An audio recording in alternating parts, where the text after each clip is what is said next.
Now we'll do a quick review of component settings and where to find different parameters. As you recall, many parts of Joomla have 3 levels of parameters.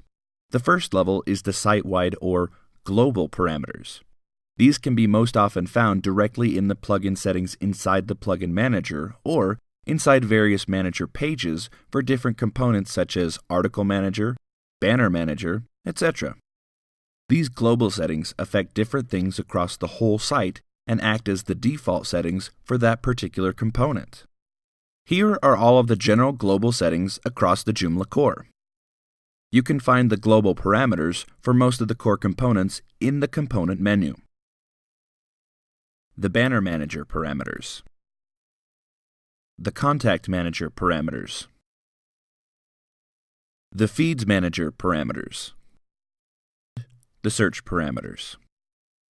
Each content-related plugin often has its own search parameters, so it's a good idea to check the settings for each plugin if you're using search heavily.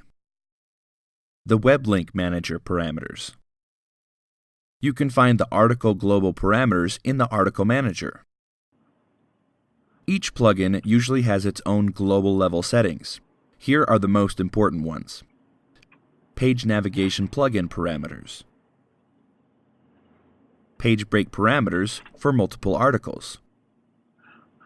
The Editor Tiny MCE parameters. And the Search Content parameters.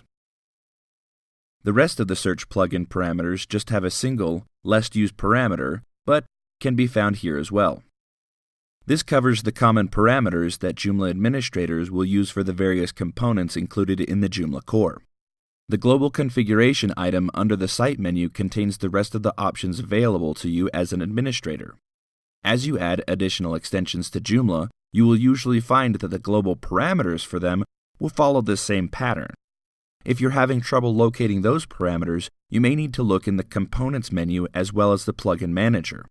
Outside of that, an extension developer should give you special instructions if they do not follow this convention.